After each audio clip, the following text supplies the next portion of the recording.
మనం ప్రధానంగా ఇప్పుడు సైకాలజీ పైనే ఫోకస్ చేయడం జరిగింది.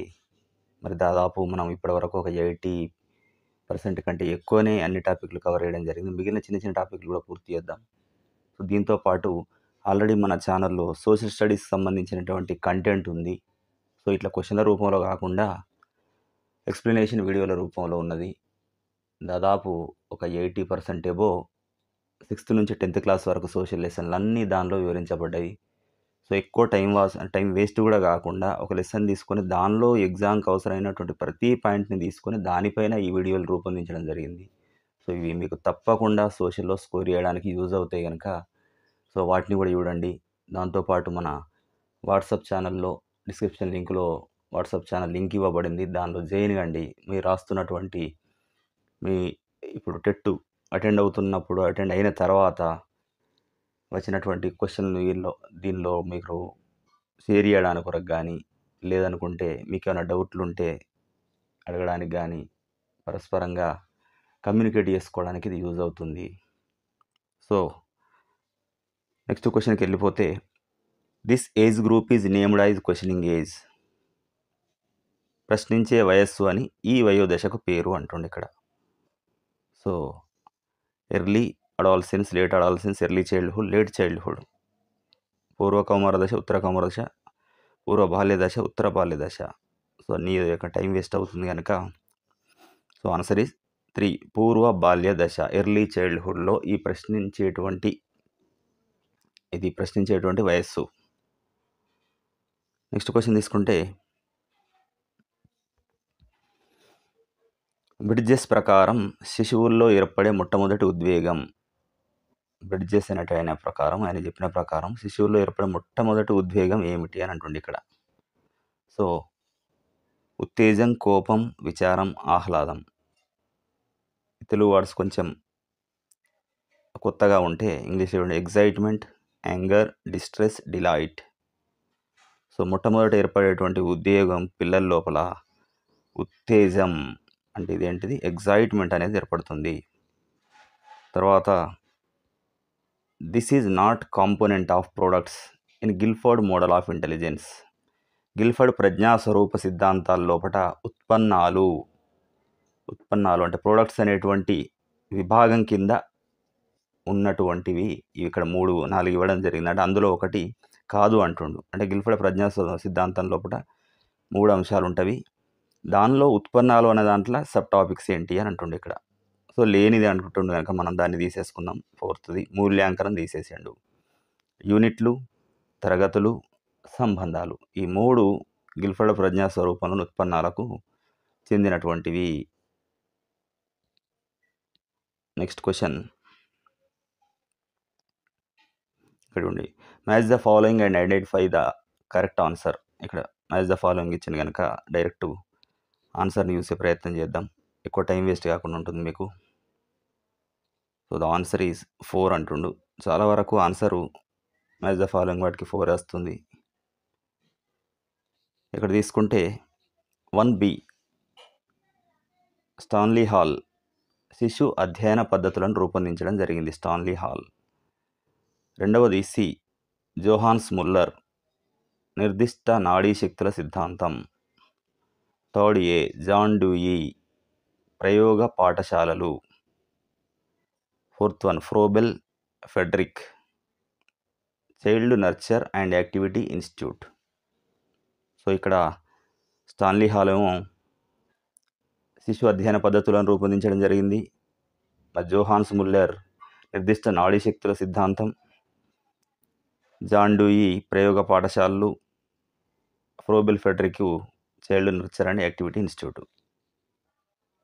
వీటిని బై హార్ట్ చేసి గుర్తుంచుకోండి. దీని తర్వాత నిబంధిత ఉద్దీపనకు నిబంధిత ప్రతిస్పందన రావడం అన్నది పావ్లోవ్ ప్రయోగంలో ఈ దశలో జరుగుతుంది. ఇక్కడ ఈ నిబంధిత, నిర్నిబంధిత అంటాడు. సో, దీనిలో కొన్ని పదాలు తీసుకుంటే కండిషన్ రెస్పాన్స్, కండిషన్ స్టిమ్యులస్ ఇవి ఇంగ్లీష్లో చూసుకోండి, ఈజీగా గుర్తుంటాయి. In the stage Pavlov's experiment conditional response is elicited for conditioned stimulus. అంటే ఇక్కడ 2 ఉన్నాయి. నిబంధిత ఉద్దీపనకు నిబంధిత ప్రతిస్పందన రావడం అనేది ప్రయోగంలో ఈ దశలో జరుగుతుంది అంటుండు ఇక్కడ. మొదటి దశ, రెండవ దశ, మూడవ దశ ప్రతి దశలోనూ జరుగుతుంది అంటుండు ఇక్కడ. సో, మూడవ దశలో జరుగుతుంది. ఆన్సర్ ఈజ్ మూడవ దశలో జరుగుతుంది. నెక్స్ట్ క్వెషన్ తీసుకుంటే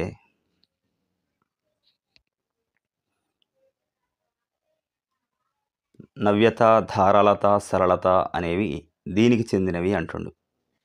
అంటే novelty, fluency, flexibility are related to దేనికి సంబంధించినటువంటి అభిరుచి, సృజనాత్మకత, అలవాట్లు, సహజ సామర్థ్యం.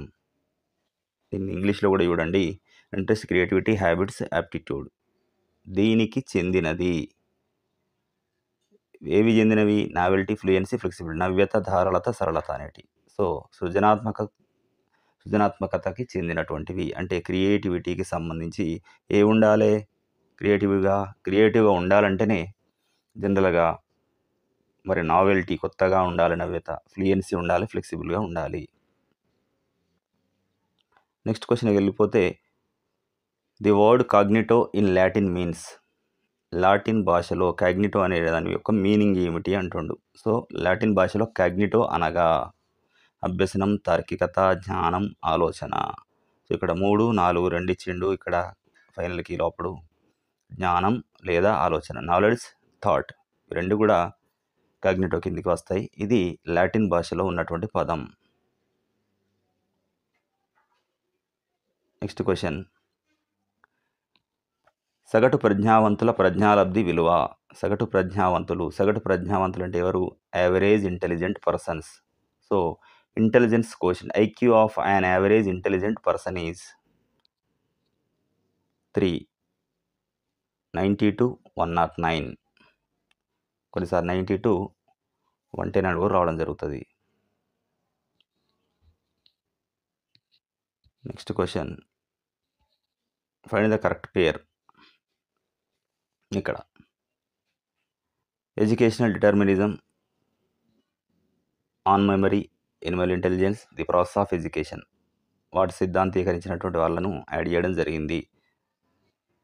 సో కొన్ని పుస్తకాలకు సంబంధించినటువంటి ఇక్కడ ఇచ్చిన ఆన్ మెమరీ అనేది ఎబ్బింగ్ హౌస్ రాసినటువంటి పుస్తకము. ఎనిమల్ ఇంటెలిజెన్స్ ఈ బుక్ ఇది. సో అన్ని పుస్తకాలు ఉన్నట్టున్నవి. So 2 answer is 2. On memory, Ebbinghaus అనేది సరైన జత. మరి మిగతావన్నీ కూడా తప్పులే, వాటిని గుర్తుపెట్టుకోకండి. నెక్స్ట్ క్వశ్చన్, క్రింది వాటిలో సరికాని జతను గుర్తించండి. Identify the miss matched pairs among the following. ఇక్కడ ఇది సంఖ్యాక శాస్త్రానికి సంబంధించినటువంటిది. మనకు వీటి నుంచి ఒకసారి చూడండి. వీటిని ఎక్కువ వరకు డిఎస్సికి ఇది వెరీ వెరీ ఇంపార్టెంట్ ఇవి. సో సరికాని అంటుండు కనుక రెండవది బీసీ అనేది సరికాదు. బీసీ సరికాదు. ఓకే, నెక్స్ట్ క్వశ్చన్ తీసుకుంటే ఎడిపస్ కాంప్లెక్స్ మీన్స్ మానసిక ఆరోగ్యం లేకపోవడం, అబ్బాయిలు తల్లి పట్ల ప్రేమ రాగాలు చూపడం, హార్మోన్ లోపం, అమ్మాయిలు తండ్రి పట్ల ప్రేమ రాగాలు చూపడం అంటుంది ఇక్కడ. So Oedipus complex, lack of mental health, boys affectionate towards their mother. ఇది answer. Oedipus complex, electro complex అని ఇంకొకటి ఉంది, అది అపోజిట్, అది అమ్మాయిలది. తర్వాత క్వశ్చన్, 3 సంవత్సరాల వయసు గల పిల్లవాడు తనతో పాటు చంద్రుడు కూడా వస్తున్నాడు అనుకోవడం పియాజే ప్రకారం ఇది. A 3-year-old boy believes that moon is walking along with him. According to Piaget it is. మరి దాన్ని ఏమంటారు? చంద్రుడు తనతో పాటు వస్తుండని 3 years పిల్లవాడు అనుకుంటుండు. అంటే ప్రాణం లేని వాటికి ప్రాణం ఆపాదించడం అనేది అటువంటిది. ఇది ఏ దశలో ఉంటుంది అంటుండు. సో పియాజే ప్రకారం దీన్ని ఏమంటారు? So the answer is 3. అహం కేంద్రీకృతవాదం, ఈగోసెంట్రిజం అంటారు. ఈగోసెంట్రిజం, ప్రాణం లేని వాటికి ప్రాణం ఆపాదించడం. Next question, Raven's standard progressive matrices అనున్నది సహజ సామర్థ్య మాపని, ప్రజ్ఞా మాపని, వైఖరి మాపని, మూర్తిమత్వ మాపని. Aptitude test, intelligent test, aptitude test, personality test. Raven's progressive matrices పరీక్ష. సో ఆన్సర్ ఈజ్ ప్రజ్ఞామాపని. ఇది ఇంటెలిజెన్స్ టెస్ట్. నెక్స్ట్ క్వశ్చన్ తీసుకుంటే సో మళ్ళీ సంఘర్షణకు సంబంధించి వచ్చినట్టున్నాయి. సో ఒక వ్యక్తికి ఒకేసారి 2 గొప్ప కంపెనీల్లో ఉద్యోగం వచ్చింది. దేనిలో చేరాలనే సందర్భంలో కలిగేటువంటి సంఘర్షణ. సో ఇక్కడ ఏమంటుంది, a person got job opportunities in 2 famous companies at a time. The conflicts to join a job in this situation. మరి దేంట్లో కావాలనేటప్పుడు దేనిలో జాయిన్ కావాలని ఆయన లోపల ఒక కాన్ఫ్లిక్ట్, సంఘర్షణ అనేది వచ్చింది. మరి ఇక్కడ 2 పాజిటివ్గానే ఉన్నవి. సో అందుకని ఉపగమ, approach. So 1 is the right answer. Next ఇక్కడ తీసుకుంటే స్వాట్ ఆక్రోనైమ్. స్వాట్ యొక్క ఎక్రోనైమ్ ఏమిటి అంటుండే ఇక్కడ. స్వాట్ యొక్క ఎక్రోనైమ్ ఏమిటి? So 4th 1 is the right answer. ఇక్కడ ఏముంటుంది, స్వాట్ ఫుల్ ఫామ్ అనుకోండి. ఇది strength, weakness, opportunity, threat. Strength, weakness, opportunity, threat, స్వాట్. తర్వాత question, the word themes means. Themes means అంటే ఇక్కడ విషయము, స్థానము, కథా పరిస్థితి. విషయము, స్థానము, కథా పరిస్థితి అంటే content, location, story, situation. So answer is కథ. ఇక్కడ థీమ్ అనేది దేనికి సంబంధించినటువంటి, స్టోరీకి సంబంధించినటువంటిది. సో ఇక్కడ మనకు దీంతో ఈ క్వశ్చన్ పేపర్ కంప్లీట్ అయింది. మరి నెక్స్ట్ క్వశ్చన్ పేపర్ తీసుకున్నట్టయితే, వికాసంపై అనువంశిక ప్రభావంకు చెందిన అధ్యయనాల దృష్ట్యా సరికాని జత. అంటే వికాసం మీద అనువంశిక ప్రభావం ఎలా ఉంటుందనేటువంటి కొన్ని అధ్యయనాలు జరిగినాయి. వాటి దృష్ట్యా సరికాని జత అంటుండే ఇక్కడ. సరికానిది అంటే తీసేస్తే సరి అనేది చూద్దాం. 4వది సరికాని దశ అంటుండు. గోడాన్ క్యాటిల్ కుటుంబం అంటుండు. అదొకటి పక్కెడితే, ఎవరు ఏ కుటుంబానికి చెందిన వాళ్ళు? డగ్డేల్ జ్యూక్స్ కుటుంబం, గొడ్డార్డ్ కల్లీకాక్, పియర్సన్ డార్విన్. అంటే కుటుంబం అంటే ఈ డార్విన్ సిద్ధాంతాలు ఆయన అనుసరించినటువంటి వాళ్ళు అంతా ఒక ఫ్యామిలీ లాగా అనుకోవాలి. So Pearson Darwin, Goddard Kallikak, Dugdale Jukes. ఇవి రెండింటిని గుర్తుండాలంటే ఏం చేయాలంటే కలిపి బైహార్ట్ చేయండి, బట్టి పెట్టండి. డగ్డేల్ జ్యూక్స్, గొడ్డార్డ్ కల్లీకాక్, పియర్సన్ డార్విన్, ఇలా. నెక్స్ట్ క్వశ్చన్, క్రింది వాళ్ళ లోపల సరైన ప్రవచనం. సరైనది ఏది అంటుండే ఇక్కడ. సో ఇవి లెంతీగా ఉన్నాయి కనుక వీటిని చదువుకుంటూ పోతే చాలా టైం వేస్ట్ అవుతుంది కనుక సరైనటువంటిది చూద్దాం. క్వశ్చన్ నెంబర్ 1 తీసుకుంటే, నవజాత శిశువు మెదడు బరువు వయోజుని మెదడు బరువులో సుమారు 25% ఉంటుంది. నవజాత శిశువు, ఇన్ఫాన్సీ. సో ఇక మిగతాయి మరి ఏమైనా కరెక్ట్ అయినా చూస్తే, శిశువు మొదటి పన్ను పై వరుసలోని ముందరి పన్ను లేదు. ప్యూబర్టాస్ అని లాటిన్ పదం. పియాజే ప్రకారం కౌమారం దశ అనేది ఒత్తిడి, ప్రయాస, కలహాలతో కూడిన దశ. పియాజే కాదు. So question number 1 right answer. Next question, Maslow అవసరాలం. మాస్లోకి సంబంధించినటువంటి చిన్న టాపిక్ ఇది, చూద్దాం. కానీ క్వశ్చన్లు చాలాసార్లు వస్తున్నాయి. Maslow, Vygotsky, Chomsky. వీళ్ళు సిలబస్లో ప్రత్యేకంగా వీటిలో పేర్లు చామ్స్కి సంబంధించింది ఉంది కనుక ఎక్కువసార్లు క్వశ్చన్లు వస్తున్నాయి. సో దాన్ని కంపల్సరీగా చూద్దాం సెపరేట్గా. సో మాస్లో అవసరాల క్రమణ సిద్ధాంతం, దిగువ నుండి పైకి అవసరాల సరైన క్రమం. దిగువ నుండి అంటుండు. సో ఇక్కడ దిగువది ఏది అని అడుగుతుండే. నిమ్న క్రమం ఏది అని అంటే శారీరక అవసరాలు అది అని చెప్తాము. కానీ ఇక్కడ దిగువ నుంచి పైకి అంటుండే. ఇక్కడ కూడా సేమ్ దాన్ని కానీ ఒక ఇండైరెక్ట్ అడగడం జరిగింది. సో మరి కానీ ఆర్డర్లో అడగడం జరిగింది. ఇది టఫ్. ఇంతకుముందు క్రిందిది ఏది, కింది స్థాయిలో ఉండేది ఏంటంటే శారీరక అవసరాలు అని అన్నాం. సో ఇక్కడ ఒక ఆర్డర్లో పెట్టాలి. 1వది ఏసీఈ బీడీ. ఏ ఫస్ట్ది శారీరక అవసరాలు ఉంటాయి. తర్వాత రక్షణ అవసరాలు వస్తుంది. తర్వాత ప్రేమ సంబంధిత అవసరాలు వస్తాయి, ఏసీఈ. తర్వాత గుర్తింపు అవసరాలు వస్తాయి, చివరికి ఆత్మసాక్షాత్కారం జరుగుతుంది, అయిపోతుంది అనుకోండి. ఇది మాస్లో అవసరాల అనుక్రమణిక సిద్ధాంతం. నెక్స్ట్ క్వశ్చన్ తీసుకుంటే,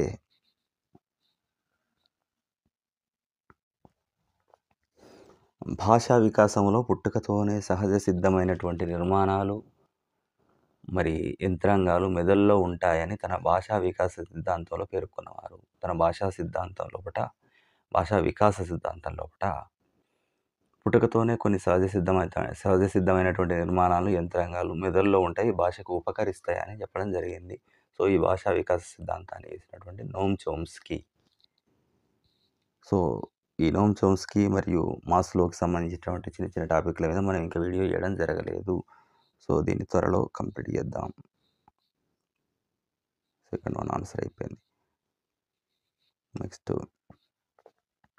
పునర్భలన పద్ధతులలో ప్రతి సరియైన ప్రతిస్పందనకు పునర్భలనం ఇచ్చే పద్ధతి. ఇది ఇంతకు ముందు క్వశ్చన్ కూడా రిపీట్ అయింది వేరే సెషన్లో. అంటే దాదాపు 30 బిట్లలో ఒక 5 నుంచి 5 పైనే, దాదాపు మినిమం అయితే ఒక 5 ఒక సెషన్లో వచ్చినాయి, ఇంకో సెషన్లో ఇట్లా కనబడుతున్నాయి. ఇప్పటివరకు మనం చూసిన దాంట్లో ఇప్పుడు 3-4 కనబడ్డాయి, ఇంకోటి దాదాపు 5 వస్తుండొచ్చు, 4-5. సో పాత బిట్లు చూడడం వల్ల ఇవి హెల్ప్ అవుతాయి. ఎవరైనా కూడా ఇప్పుడు ప్రిపేర్ అయ్యే వాళ్ళు కూడా ఏం చేస్తారంటే, మనకు వెంటనే తెలుస్తుంది. కాకపోతే ఈరోజు ఎగ్జామ్ జరిగిందంటే క్వశ్చన్ పేపర్ ఇప్పుడే మనకు బయటకు వస్తలేదు, కానీ మనకు ఎవరైనా మిత్రులు ఎవరైనా రాసినట్లు దీని నుంచి వచ్చినాయి అది ఇది అనుకున్నప్పుడు దాన్ని కొంచెం గమనించుకుంటూ చేయండి. సో దానికి ఇప్పుడు అవసరం కూడా లేదు, ఎందుకంటే అట్లా చేయండి, బాగానే ఉంటుంది. సో పాతయన్నీ మనం ఒకే దగ్గర చేస్తున్నాం కనుక వీటిని చూస్తే తప్పకుండా మీకు ఇవి మీ స్కోర్ పెరగడానికి ప్లస్ పూర్తి సబ్జెక్ట్ ఐడియా వస్తుంది. అన్ని రకాల క్వశ్చన్ ఇక్కడ చేయడం జరుగుతుంది మనం. సో తప్పకుండా మరి మన ఛానల్ని ఫాలో కండి. డిస్క్రిప్షన్ బాక్స్లో ఉన్నటువంటి వాట్సాప్ ఛానల్ గ్రూప్లో తప్పకుండా చేయండి. మీకు ముందు ముందు ఉపయోగకరమైనటువంటి అన్నీ అందించబడతాయి. మీరు కూడా ఎగ్జామ్ తర్వాత దానిలో మీ అభిప్రాయాలు పెట్టండి. అంటే హార్డ్ ఉందా, ఏది ఉందా అని మనం కూడా పోస్ట్ చేయడం జరుగుతుంది, అదొకటి. కానీ దాంతోపాటు మీరు మన వాట్సాప్ గ్రూప్లో కూడా పెడితే మిగతా వాళ్ళకి ఉపయోగకరంగా ఉంటుంది అని అనుకుంటున్నాను. పునర్భలన పద్ధతులు ప్రతిస్పందనకు ప్రతి సరైన పనికి ప్రతిస్పందనకు పునర్భలనం వచ్చేది ఉంది. అది మనం ఇంతకుముందు చెప్పుకున్నాం, అది ఒకటోది. సో నిరంతర పునర్భలనం అంటుండే ఇక్కడ. నెక్స్ట్ క్వశ్చన్ తీసుకుంటే, సామాన్య సంభావ్యత వక్రం యొక్క లక్షణం కానిది అంటుండే. సామాన్య సంభావ్యత వక్రం యొక్క లక్షణం కాని దాన్ని తీసే నేనే చూసుకుందాం ఇంతకుముందు పద్ధతి. పోతుంది కాదు అంటుండే, పక్కకి పెడదాం. మరి ఈ సామాన్య సంభావ్యత వక్రం యొక్క లక్షణాలు ఏంటి? సరే, ఇది పెద్దగా ఇప్పుడు మనకు సంఖ్యాక శాస్త్రానికి సంబంధించిందే కావచ్చు, కానీ సామాన్య సంభావ్యత వక్రము మనకు దానికి సంఖ్యాక శాస్త్రానికి సంబంధించింది అయినా ఒకసారి చూసుకోండి. దీనిలో రావడానికి అవకాశం తక్కువే సిలబస్లో కూడా. సో నెక్స్ట్, పూర్తి చేసిన అంశాల కన్నా అసంపూర్తిగా ఉన్న అంశాలు ఎక్కువ కాలం గుర్తుంటాయి. ఇది రిపీట్ అయింది ఇంతకుముందు. అంటే దీంతో చూసుకుంటే ఖచ్చితంగా 5 పైనే వస్తున్నాయి మనకు.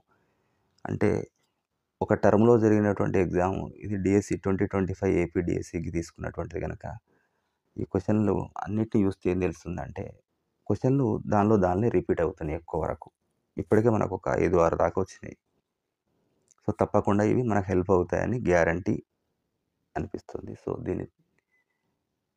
ఈ వీడియోని ఖచ్చితంగా స్కిప్ చేయకుండా చివరి వరకు చూడండి. మిగతా ఇంతకుముందు చేసినటువంటి మరి 3-4 గత ప్రశ్నల మీద చేసినటువంటి దాదాపు ఒక 4 వీడియోలు దాకా ఉన్నాయి, వాటన్నిటిని కూడా ఫాలో కండి. సో దీన్ని ఏమంటారు అంటే జైగార్నిక్ ఫలితం అంటారు. అంటే మొత్తం చేసింది కంటే సగం చేసిందే ఎక్కువ గుర్తుంటుంది, పూర్తిగా అంతే. నెక్స్ట్ క్వశ్చన్ తీసుకుంటే, విరమణము ఏర్పడిన తర్వాత నిబంధిత ప్రతిస్పందన మరలా కనబడడాన్ని ఈ క్రింది విధంగా పిలుస్తారు. అంటే ఇక్కడ పావులోవ్ నిబంధనకి సంబంధించి విరమణ ఏర్పడిన తర్వాత, అంటే ఇక గంటను చూపించడం అనేది ఆపేసారు, విరమించారు. అయినప్పటికి కూడా సడన్గా ఎప్పుడన్నా ఆ చప్పుడు వినబడితే మళ్ళీ ప్రతిస్పందన కనబడుతుంది. అంటే కంప్లీట్ తీసేసినాక కూడా దాన్ని ఏమంటారంటే, మరి ఇక్కడ నిమ్న ఉన్నత ఉద్దీపన కాదు, అనుకోకుండా వచ్చింది కనుక థర్డ్ వన్ అయత్న సిద్ధ స్వాస్థ్యము అంటారు.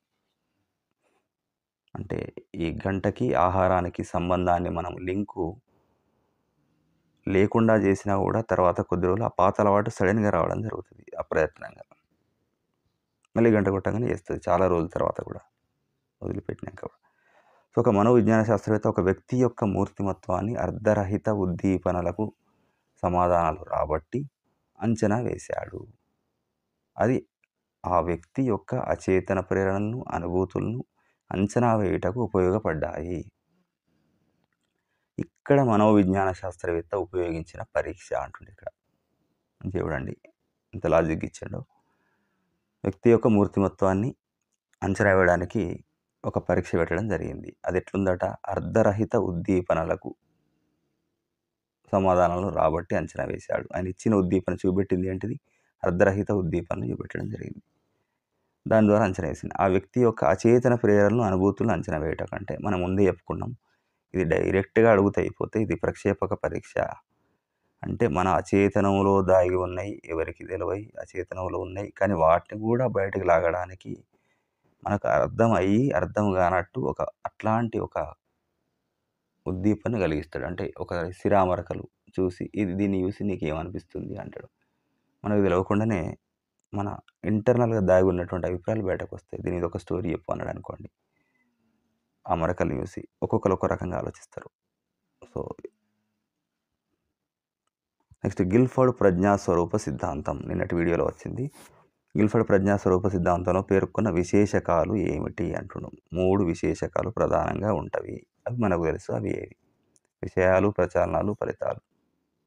సో, ఇక్కడనే కథ ఒడిసింది. First one is the answer. గుర్తుపెట్టుకోండి. విషయాలు, ప్రచాలనాలు, ఆపరేషన్స్ అండ్ ఫలితాలు, ప్రొడక్ట్స్. ఇది గిల్ఫర్డ్ ప్రజ్ఞాస్వరూప సిద్ధాంతం. దీని తర్వాత వచ్చినటువంటిది మరి నెక్స్ట్ క్వశ్చన్ కోల్బర్గ్ నైతిక వికాసం. ఇది కూడా ప్రత్యేకమైన వీడియోలో అంటే పూర్తి క్లియర్గా మీకు కావాలనుకుంటే అంటే ఇవన్నీ ఇక్కడే రిపీట్ అవుతున్నాయి. కోల్బర్గ్ నైతిక వికాసము, సంఘర్షణలు, రక్షక తంత్రాలు, మూర్తిమత్వ సిద్ధాంతాలు, అభ్యసన సిద్ధాంతాలు అన్నీ వైగాట్స్కి సంబంధించినటువంటి. సో, ఇవన్నిటి మీద మనకు వీడియోలు ఉన్నాయి కనుక వాటన్నిటిని చూడడం ద్వారా మీరు ఇప్పుడు వచ్చినటువంటి క్వశ్చన్లలో 30కి ఖచ్చితంగా 25 బిట్లు ఈజీగా చేయగలుగుతారు. మీకు వస్తాయి. సో, మన ఛానల్లో ఉన్నటువంటి అంటే ఖచ్చితంగా మీకు యూజ్ అవుతుంది కనుక మిగిలినటువంటి లెసన్లు అన్నింటినీ చూడండి. క్వశ్చన్ పేపర్ ఏ విధంగా వచ్చినా అందులో ఉన్నటువంటి క్వశ్చన్ల ఆధారంగా పూర్తి అవగాహన రావడం జరుగుతుంది. కోల్బర్గ్ నైతిక వికాస సిద్ధాంతం ప్రకారం సరైనటువంటి ప్రవచనం అంటుండు. ఒకటే అంటుండు. సో, స్థాయి మొదటి దశ లోపల దశ 1ల శిక్షను తప్పించుకోవడానికి విధేయత చూపే దశ అంటుండు. దీన్ని చూడగానే తెలుస్తుంది. ఇది అంటే ఒక పిల్లవాడు అమ్మ తిడుతుందనేటువంటి భయానికి పాలు తాగడం జరుగుతుంది. అంటే శిక్షిస్తుందేమో అని భయానికి పని బెదిరియంగానే సైలెంట్ అయిపోయి పాలు తాగడం మొదలు పెడతాడు. సో, ఇది శిక్ష లేదా ఇంకోటి ఏంటిది శిక్ష నుంచి తప్పించుకోవడానికి విధేయత చూపుతాడు. మంచోనిలాగా నటిస్తాడు. శిక్షకు భయపడి మాత్రమే. ఆడు నిజంగా వాడు మంచోడేం కాదు. అంటే నాటీ అని. సో, నెక్స్ట్ క్వశ్చన్ తీసుకుంటే పియాజే సంజ్ఞానాత్మక వికాస సిద్ధాంతంలోని పూర్వ ప్రచాలక దశ. పియాజే సంజ్ఞానాత్మక వికాసం లోపల పూర్వ ప్రచాలక దశ అనేది ఉంది. దాని లోపల 6 ఉపదశలుగా విభజించబడింది. మళ్ళీ అది వీళ్ళు 4 నుంచి 8 నెలల వయస్సుకు చెందినటువంటిది ఏది అంటుండే ఇక్కడ. సో, ఇక్కడ చూడండి ఆప్షన్స్ ఇంగ్లీష్లో ఇవ్వడం జరిగింది. మనం చాలా వరకు బుక్కుల్లో బ్రాకెట్లో ఇంగ్లీష్లో ఉంటుంది కానీ అచ్చ తెలుగులో ఉంటుంది. కొంచెం అర్థం కానప్పుడు ఇంగ్లీష్ చూసుకోవాలనుకున్నాం. అయినప్పుడు కూడా అట్లా ఇవ్వచ్చు, ఇట్లా ఇవ్వచ్చు కనుక 2 వర్షన్లు తెలుసుకోమని పదే చెప్తున్నాం. గుర్తుపెట్టుకోండి. తెలుగు మీడియం కదా అని చెప్పి ఇంగ్లీష్ వదిలేసుడు అలా చేయకండి. So, answer is 2 secondary circular reactions. దీని లోపట అంటే పియాజే యొక్క సంజ్ఞానాత్మక వికాస సిద్ధాంతం లోపల పూర్వ ప్రచాలక దశ 6 ఉపదశలుగా విభజించబడింది. మరి ఆ దశ 4-8 వయస్సు ఉంటుంది. దాన్ని ఏమంటారు అనేది ఇక్కడ అడిగిండు అన్నట్టు. Secondary circular reactions. Next question. క్రింది వాటిలో సరికాని ప్రవచనం ఏంది అంటుండు. సరికానిది ఏది అంటే 3 సరైనవి గనక మనం ఒక్కదాన్ని తీసేసుకుంటే నేర్చుకున్నట్టయితది మిగతా 3. 4వది తీసేద్దాం. దాదాపు ఒకటి గమనించండి. సరికాని ప్రవచనం అన్నప్పుడు ఇప్పటివరకు చూసిన దాంట్లో ఎక్కువ వరకు అంటే చాలా సార్లు చివరి దాన్నే తీసేస్తుండు. ఒకటి గమనించండి. ఇది ఒక లాజిక్ కంపల్సరీ అని కాదు. ఒక చిన్న చిట్క ఏది తెలవకుండా వచ్చినప్పుడు అట్లా ఫాలో అవ్వండి వదిలిపెట్టే బదులు. సో ఇక్కడ 3 కరెక్టే అంటుండు. దీర్ఘకాల ఉపగమంలో పరిశోధకుడు కాలంతో పాటు వచ్చే మార్పులు తెలుసుకోవడానికి ఉపయోగపడుతుంది. ఓకే. దీర్ఘకాల ఉపగమంలో ప్రతిచైన వ్యక్తులను అధ్యయనం పూర్తి కాకుండానే కోల్పోయే అవకాశం కూడా ఉంది. పరిచ్ఛేదన ఉపగమంలో వివిధ వయసులకు చెందిన వివిధ వ్యక్తులను ఒకేసారి అధ్యయనం చేయడం జరుగుతుంది. ఇవన్నీ కూడా కరెక్టే. కానిది మాత్రం లాస్ట్‌ది. నెక్స్ట్ తీసుకుందాం. ఒక ఉపాధ్యాయుడు తన విద్యార్థులను క్షేత్ర పర్యటనగా అడవికి తీసుకెళ్లడం జరిగింది. తర్వాత పాఠశాలలో మొక్కలు, జంతువులకు చెందిన పాఠ్యాంశం బోధించాడు. ఇక్కడ జరిగే అభ్యసన బదలాయింపు రకం. మరి క్షేత్ర పర్యటనకు అడవికి వెళ్ళడం జరిగింది. తర్వాత ఇక్కడ మొక్కలు, జంతువులకు సంబంధించిన పాఠం కూడా చెప్పడం జరిగింది. మరి పిల్లవాడు అక్కడ నేర్చుకున్నటువంటి విషయాలను, తన అనుభవాల్ని ఇక్కడి పాఠంతో ముడిపెట్టుకుంటాడు. మరి ఇక్కడ హెల్ప్ అవుతుందా? కాదా? సో హెల్ప్ అడవికి, ఇక్కడ ఉండేటో మొక్కల జంతువులకు హెల్ప్ అవుతుంది అనుకుంటే 1 అనుకూల బదలాయింపు జరుగుతుంది నేర్చుకోవడం లోపల అభ్యసన బదలాయింపు. క్రింది వానిలో భేదాత్మక సహజ సామర్థ్య పరీక్ష DAT టెస్ట్ అని ఇంతకుముందు వచ్చింది. ఉప పరీక్షల్లో లేనిది అంటుండు. ఉప పరీక్షల్లో లేనిది. సరే లేనిదా అని తీసేద్దాం. థర్డ్ వన్ ప్రత్యక్షాత్మక వివేచనం తీసేస్తే మరి ఉప పరీక్షలలో ఉన్నది ఏంటిది? అమూర్త వివేచనం, గుమస్తా వేగము, ఖచ్చితత్వం, యాంత్రిక వివేచనం. అమూర్త వివేచనం, యాంత్రిక వివేచనం, గుమస్తా వేగం, ఖచ్చితత్వం. ఈ 3 టెస్ట్లో ఉంటాయి ఉప పరీక్షల్లో.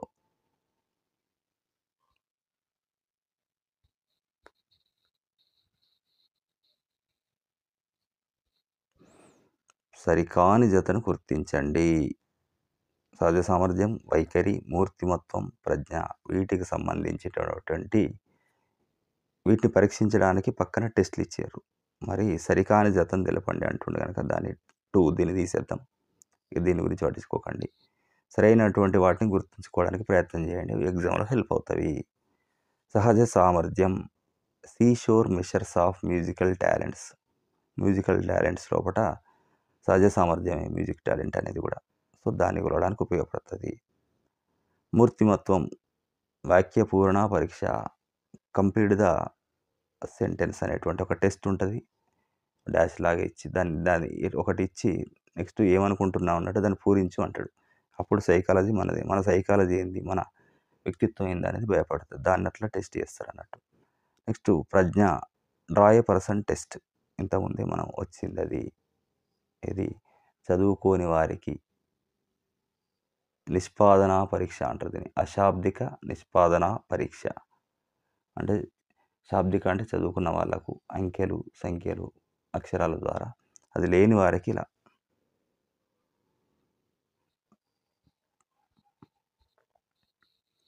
బ్రూనర్ బోధనా సిద్ధాంతం. దీనిపైన కూడా మనకు ఒక వీడియో ఉంది. బ్రూనర్ బోధనా సిద్ధాంతం ప్రకారం సరిగ్గా జతపరిచినది అంటుండు. సరిగ్గా జతపరిచినది. మరి చూసేద్దాం. 1 రైట్ ఆన్సర్ అంటుండు. జతపరచుడు. A2 క్రియాత్మక పద్ధతి చర్యకు సంబంధించి. క్రియాత్మక అంటుండక పని ఉన్నది, చర్య అనేది ఉంది, చర్యకు సంబంధించింది. చిత్ర ప్రతిమా పద్ధతి B1 ప్రతిమలకు సంబంధించింది. దీనిలో ప్రతిమలు, చిత్ర ప్రతిమలు. ఓకే. C3 ప్రతీకాత్మక పద్ధతి. ఇది భాషకు సంబంధించింది అంటుండు. ప్రతీకాత్మకం అంటే భాషకు సంబంధించింది. చిత్ర ప్రతిమా పద్ధతి అంటే ప్రతిమ. క్రియాత్మక అంటే చర్యకు సంబంధించింది. బ్రూనర్ సిద్ధాంతంలో ఇవన్నీ ఉంటాయి.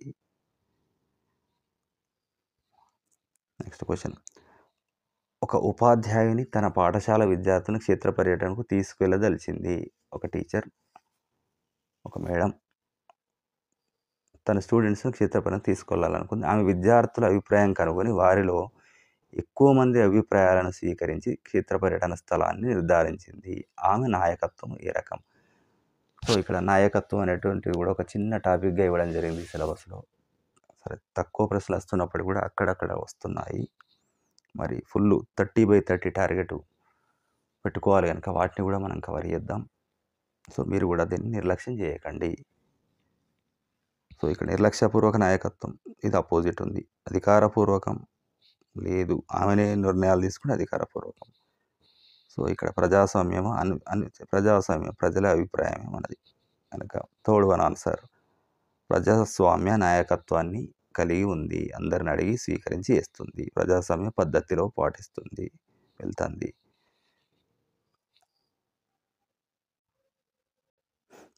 ఒక బాలికని ఉపాధ్యాయుడు 204 రాయమనగా ఆమె 2004గా రాసింది.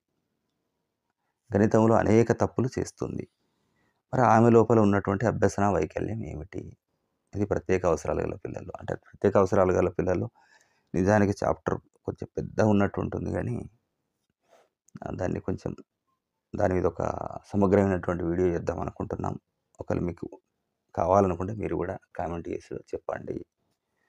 సో, దాన్ని ఏమంటారు? మ్యాథ్స్ లోపట తప్పులు చేస్తుంది. Dyslexia, dysgraphia, dysphasia, dyscalculia. So, చెయ్యడము మ్యాథ్సు. సో, ఆలోచించండి. ఆన్సర్ కామెంట్ చేయండి. Fourth one is the right answer. Calculation అన్నట్టు ఇక్కడ. నెక్స్ట్ మంత్రణం, గైడెన్స్ అండ్ కౌన్సిలింగ్ సంబంధించినటువంటి సమస్య కేంద్రిత మంత్రణంగా పిలవబడేది ఏమిటి? సమస్యను కేంద్రీకృతంగా పెట్టి మంత్రణం చేయడం జరుగుతుంది. గైడెన్స్. నిర్దేశిత మంత్రం, అనిర్దేశిక, మిశ్రమ, వ్యక్తిగత. సమస్య కేంద్రిత అంటుండే కనుక మొదటిదే రైటు. ఒక నిర్దేశితం అన్నట్టు ఒక సమస్య కేంద్రీకృతం అన్నప్పుడు ఆ సమస్యను నిర్దేశించుకొని మంత్రణం జరపడం అన్నట్టు ఇక్కడ. సో, దీంట్లో కూడా క్వశ్చన్లు అయిపోయినాయి. సో, ఇంకా కొన్ని పేపర్స్ కూడా మిగిలే ఉన్నాయి. మరి వీడియో లెంత్ అవుతుందనే ఉద్దేశంతో ఇక్కడికి ఆపినాం. ఆ మిగిలిన వాటిని కూడా నెక్స్ట్ వీడియోలో కంప్లీట్ చేసుకుందాం. సో, ఇవన్నీ మీకు ఆల్రెడీ ఎగ్జామ్స్కు చివరి దశలో ఉన్నారు కనుక మీకు ఖచ్చితంగా యూజ్ అవుతాయి. కొత్త వాళ్ళకైనప్పుడు కూడా వీటన్నిటి మీద ఎన్ని పేపర్లు చేయడం వల్ల ఓవరాల్ సైకాలజీ మీద ఒక ఫుల్ అండర్స్టాండింగ్ అనేది వస్తుంది.